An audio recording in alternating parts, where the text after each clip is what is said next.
you have boundaries, you have standards, and you make people feel very uncomfortable with them. That is why it's hard for you to keep friends as a strict friend. If you're new here, hi, my name's Louisa. This is the Cosmic Lip Gloss YouTube channel where we talk about all things friendships, personal development, shadow work, and everything in between, but you're only going to like it here if you're self-aware. So this specific episode is going to be about how hard it is to keep friends as a strict friend. Now, as someone who is a strict friend, I can contest this, I can back this full-heartedly with a lot of facts because I've experienced the hardship of being a strict friend, but I think that it's you are one of the most valuable people to have in their life.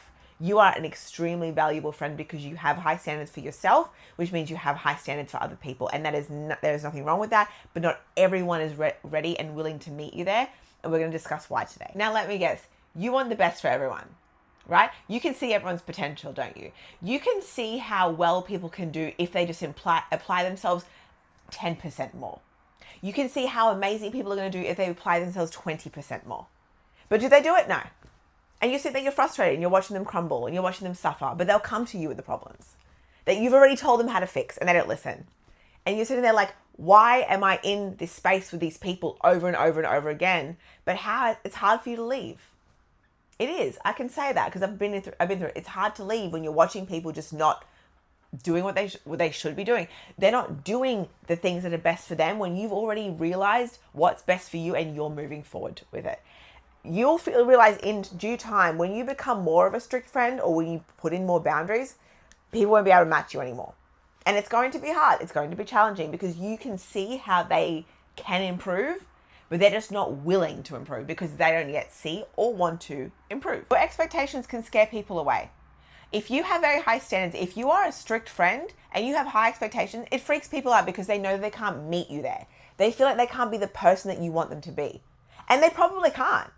Because there's an image of them in your head that you've decided that's who they could be. So I'm going to stick around for this. I want to see them succeed. Eventually, they don't. But when you really develop into your strict friend full persona, a lot of the time you won't be able to handle that, and you will fall, and they will fall away. You are also someone who has very, very strong boundaries. You are very okay with vocalizing them. You are very okay with telling people, I don't like this, I don't like this, I don't like this, I like this. Don't be late. I don't like when you're late. Meet me at this time. Don't flake on this. Don't speak to me like this. Don't give me this. Being a strict friend with boundaries is excellent because everyone knows exactly how they stand with you. And a lot of the time that's upsetting for them. It makes them uncomfortable because they have never met the version of themselves that has the confidence to do that. Because they're not strict with themselves. So why would they be strict with other people? Because they want to be able to keep as many people as they can around to, feel any loneliness, to fill any void of something that they're missing out in their life. In their head, if I put in some boundaries, people are going to leave. But in your head, I want to put in the boundaries so the right people stay. And that's unfortunately more people leave when you put in the boundaries. You are not someone who's willing to allow people to justify their behavior based on things that they haven't yet uncovered about themselves, are not willing to work on, and just continuously running on behavior that doesn't serve you or everyone else around you, but just serves them. They're not okay with hearing it from you. And that is why a lot of the time these people will start to distance themselves from you when you say, I'm not okay with the way that you treated me in that moment. That is not up to standard. That is not behavior that I accept. Even when they do something that you don't particularly like or you don't agree with, you're going to tell them, hey, I don't like that you did that. It's not a character that I like to be around. That's not something that I enjoy. People don't want to hear where they're doing wrong or where they're not doing well. Because a lot of the time these people are going to be insecure, they're going to feel like a spotlight has been shone on the shame that they already have for themselves. And that's what you're doing by being strict. That's what you're doing by having boundaries. You don't have to morally agree with everyone, and you'll tell them, I don't agree with that. I'm sorry. And if they are not someone who's able to hold that, they will leave. Now, you may be someone who has a lot of empathy, but you are not someone to excuse bad behavior. There is a very clear difference with having empathy and understanding, but then leaving someone where they are and then justifying someone's behavior and be like, oh, it's okay. I know there's some traumas that you haven't worked through, and I know that you're treating everyone like shit because of it, but it's okay. No, strict friends don't do that. Work on your shit. That's how we look at life. Work on your shit. I did. So can you. Now, strict friends can't stand liars. Liars are a big problem for us. The reason why is because if you lie about why you're late, If you lie about where you are, we've asked you. You lie about who you've been with. If you're with someone that you repeatedly told me isn't good for you and you're still with them anyway, that's a problem. Huge problem. Because not only are you disrespecting yourself, you're disrespecting me in the process because you complained to me, you've told me, and now you've lied to me about what you're doing.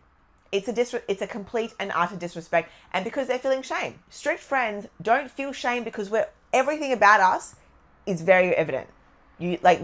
We're almost predictable in a way because you know what you're going to get out of us. We've told you what we like and what we don't like, so you know where you stand at all times. Whereas it's someone who's going to lie to you about where they are, who's going to lie about who they're with, and lie about what they've done just to protect themselves from the truth that you're going to give. That's not someone that you can meet with in any sort of capacity because you're not lying about any of those things. You're very authentic about a lot of those things. And a lot of the time, people who get uncomfortable with that, you won't be able to meet with them.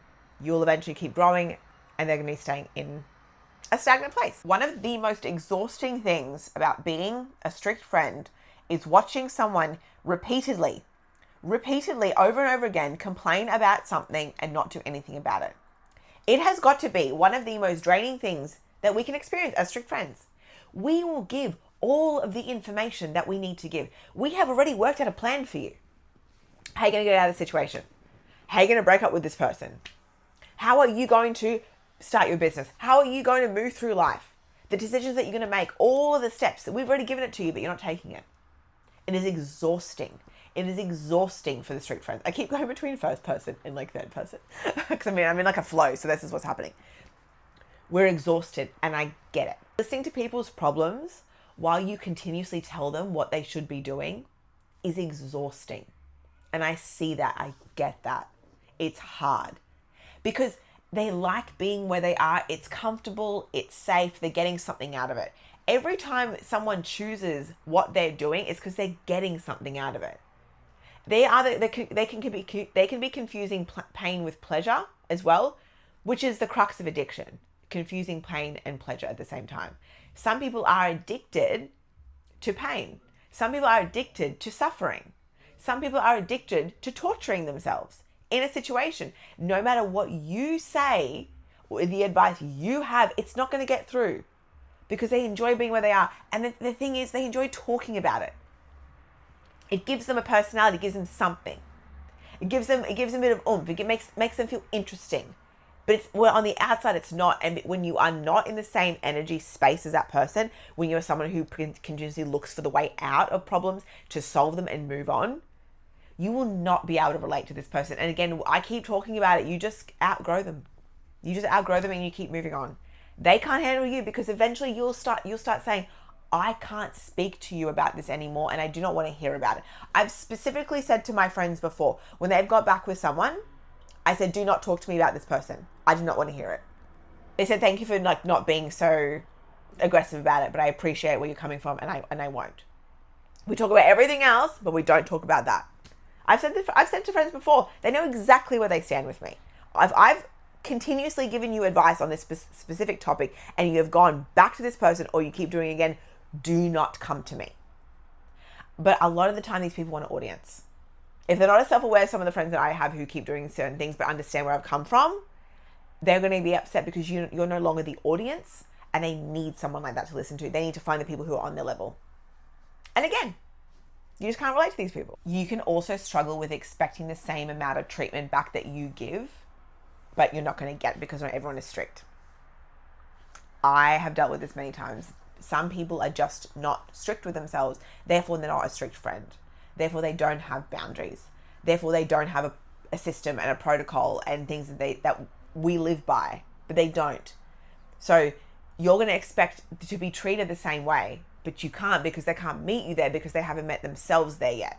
And people do it in their own version. People really meet each other in their own way when they're sitting on the same vibrational level, but sometimes they can't. And it's hard because you really feel like you're losing in this. You feel like you're not getting anything out of this friendship. You just feel like you're the one giving. This is why when you, as a strict friend, when you start to really develop into your strictness, which is when you really start to stand strong in who you are without feeling like you're going to upset people, you'll start to realize that not everyone can really meet you there. And it is hard. And you'll get the strength eventually enough to just be like, I can't be in this friendship anymore. I'm gonna start creating the distance, if they haven't done it already as well. Now, one of the biggest things of strict friends, and because I've been this person for a long time, I've really formed into my strictness.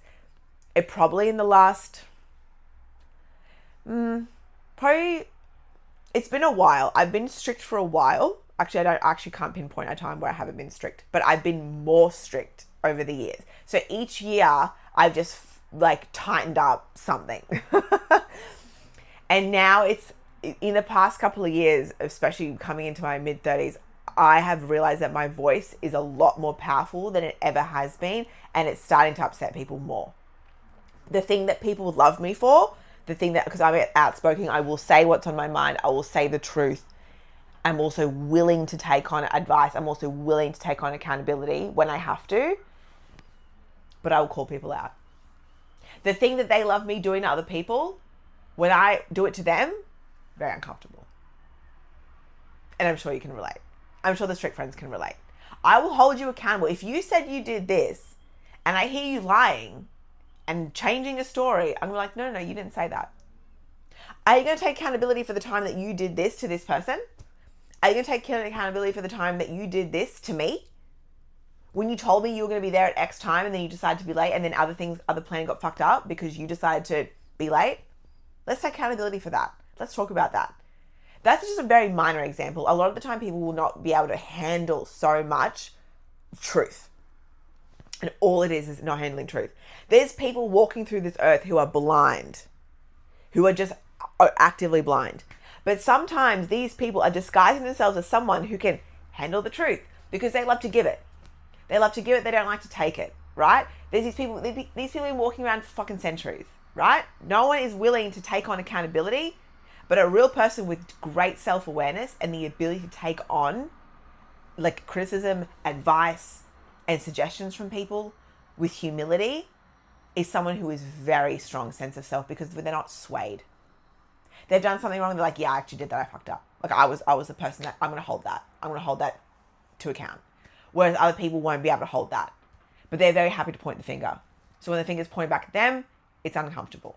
And then you may seem like the bad guy. Again, this person's a bitch. You know how many times people have said Louise is a bitch? I've had that through my entire life, and I'm like, okay, it's part of the brand. You know, if you need to call me that, that's fine. Like, it's cool. At least you never call me male-centered. Do you know what I mean? That would be very diminishing to my brand if anyone ever called me that.